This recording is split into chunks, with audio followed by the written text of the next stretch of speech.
right, hey guys, Mr. Kyle, Myers Mathematics, and let's jump into it. I don't know where this problem came from. The other day, I was tutoring a student, and I think it was an SAT question, but I don't remember for sure.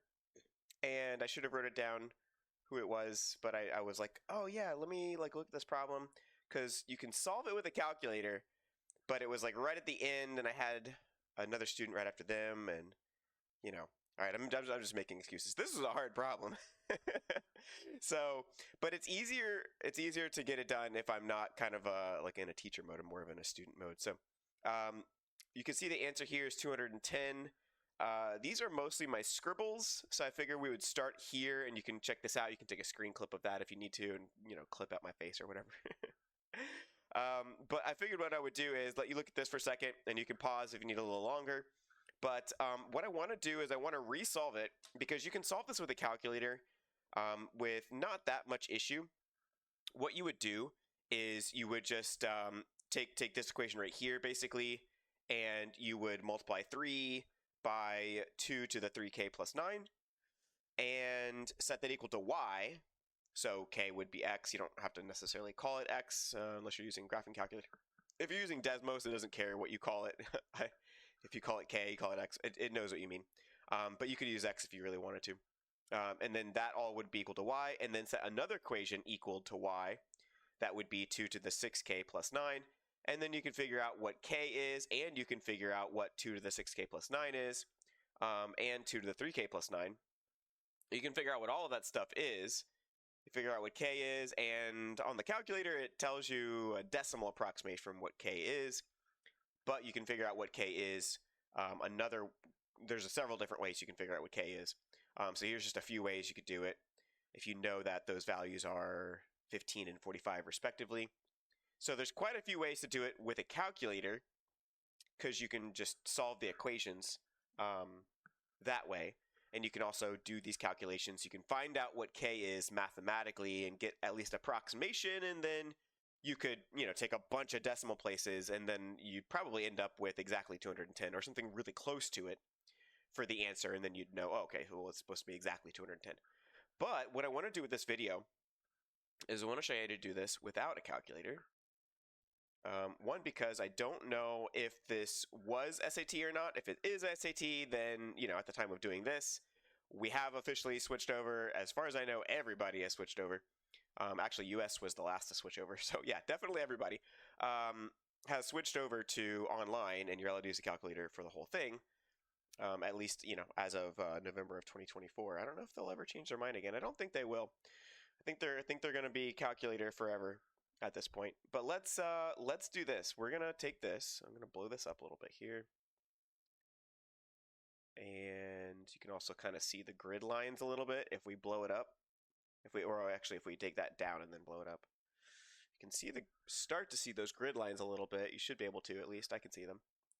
And we're going to look at how to do this without a calculator. And a lot of it is kind of what you already saw, but just so you can see it in real time here, let's go ahead and look at this. So it says, if f of x is equal to 2 to the kx plus 9, where let f of x equal 2 to the kx plus 9, where k is a real number, if f of 3 is to f of 6, which is equal to 1 is to 3, or a ratio of f of 3 and f of 6, is equal to a ratio of 1 to 3. What is the value of f of 9 minus f of 3? Okay, so one thing you don't want to do is you don't want to try to draw any conclusions about the 3 and the 6 and the 1 and the 3. It's not, you can't quite do it like that. But a ratio is basically, you can write ratios as fractions, and you can write them either way, actually. I could write f of 6 over f of 3 or f of 3 over f of 6. It actually doesn't matter, but just because I want to do it the way that you would normally do it, I'm going to do f of 3 over f of 6. So I can turn that ratio into a fraction, and it says that that is equal to the ratio of 1 to 3.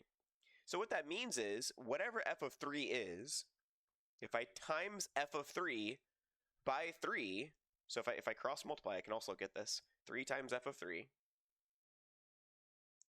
is equal to f of 6. And that is actually what the ratio is saying. It's saying that a ratio of 1 to 3, aka the second number is 3 times as much as the first number, So if I take f of 3 and I times it by 3, I should get f of 6. Well, we can actually plug in 3, right? So if I plug in 3 for x, so here's x, I want to plug in 3 and I want to plug in 6. And eventually, I want to plug in 9 as well, because ultimately the goal is to find out what f of 9 minus f of 3 is. So let's see here. So 3 times f of 3, that's going to be 3 times, and then what's f of 3? If we plug in 3, it would be 2 to the 3k, right? K times 3, or 3k, plus 9. And that's equal to f of 6, so I would plug in 6. 2 to the, that would be k times 6, or 6k, plus 9. All right, good so far. So then we can times out that. That's 2 to the 3k.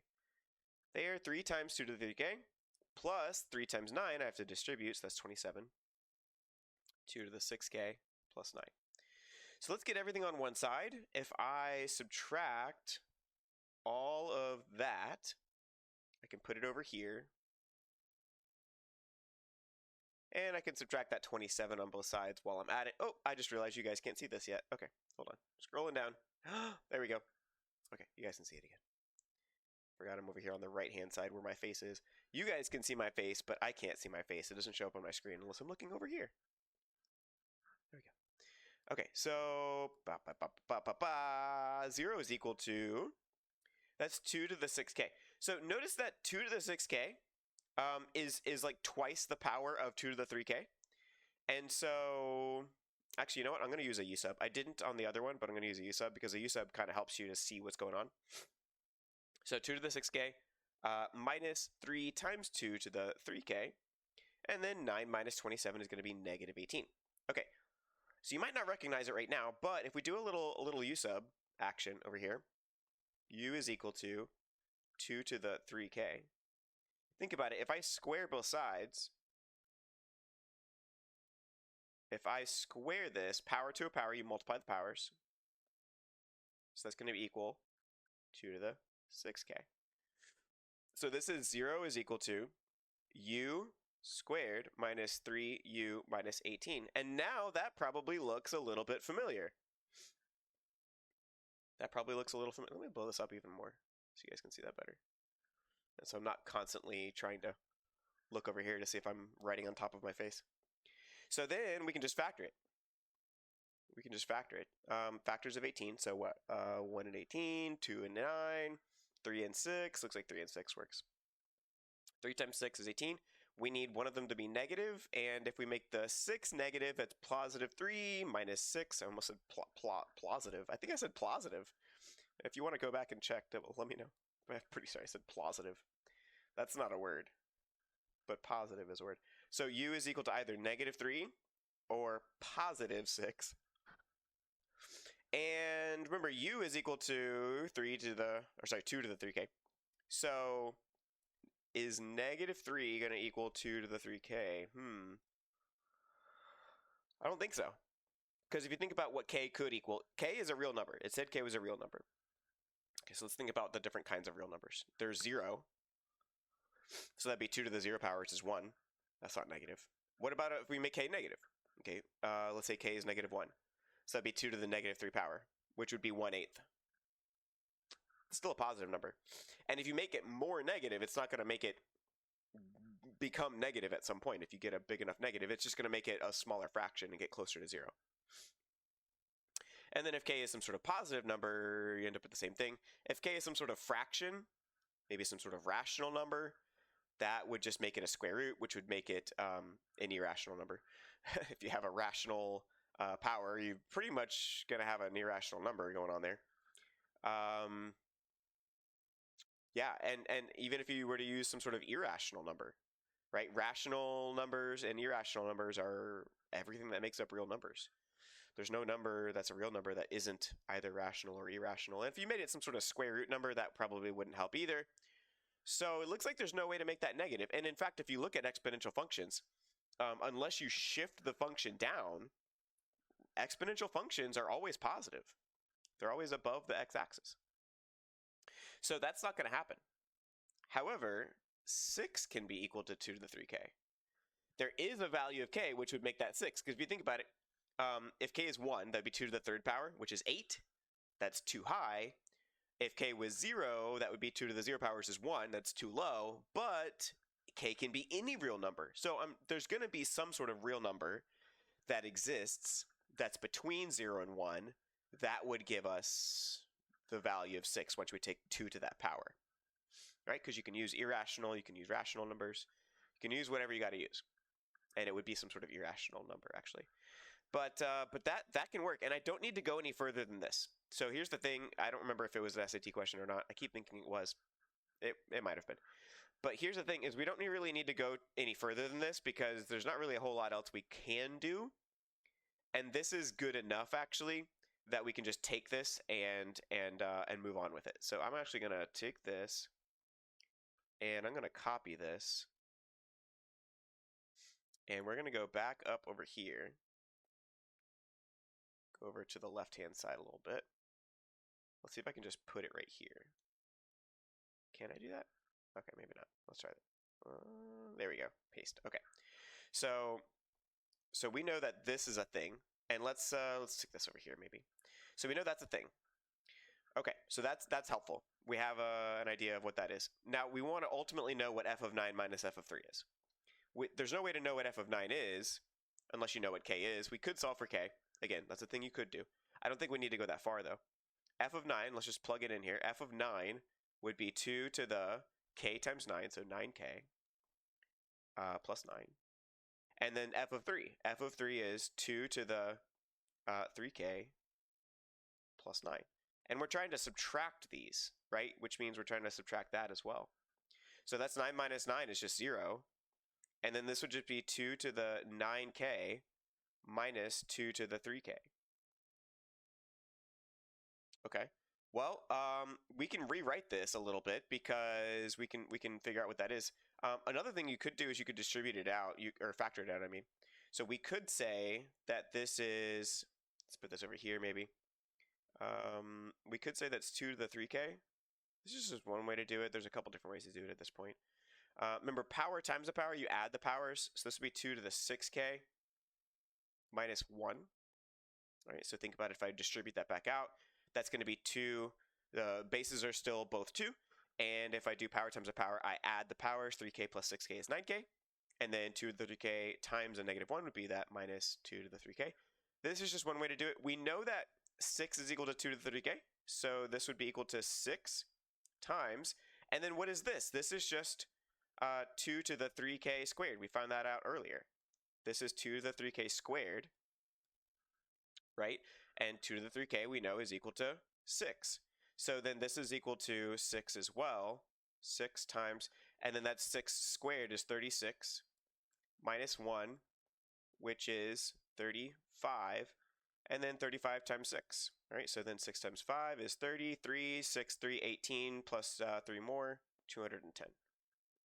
And that is what we got earlier. So I'm going to zoom back out here, so we get all of this all at once here, or at least hopefully. My face gets in the way. Sounds like I'm making fun of myself almost, but I'm actually, my face is actually getting in the way here, even though I'm trying to zoom out. My screen is showing too much of my face. So there we go. Let me move this over here. See if we can do that. When is it going to start disappearing? Wow, it's still going. It's still going, still going, still going. Oh, there we go. Okay, that works. So that way it's, you can get all of it in one clip if you need to clip that or whatever. Okay, cool. So that was a crazy problem. Again, I don't know where it came from. I think it was an SAT problem, but you know, it is what it is. So yeah, hope that was helpful. And if that was your problem, let me know. Not you, if you're watching this and you're my student, then I'm gonna maybe find out who this was, and I'll send you the link to it if I remember who this problem was for. So sorry that I forgot. I forgot to write down your name. But if you're somebody else, not that person, but somebody else, and you found that was helpful, then awesome. Glad I could help. I'll stop ranting now, and you guys have a good one. If you want to check out more of my stuff, you can see my channel. You can also check out my website, myersmathematics.com. and I have a link for that down below. I have on there what's called the 5 math mistakes everyone makes and how to avoid them. It's pretty cool little PDF guide. It's it seems like it's ancient at this point. I made it a while ago, but I made it with the intention of, I mean, doing exactly, what it says. It's a long title, but I was like, this is what I want this to accomplish. I want you to be able to have like a little guide so that you know what to look out for and all the things that I've noticed over years and years of teaching, that people always make the same kinds of mistakes. And there's a top 5. And if you can not do any of those things on that top 5 list, you'll actually be pretty good to go. So, and that's for pretty much any math class. I mean, I focus on math that's between Algebra 1 and Calculus 3. So high school and sophomore associates level mathematics classes. But could be helpful for you no matter where you're at. But yeah, so hopefully that's helpful. Go check it out, and I'll catch you in the next video real soon.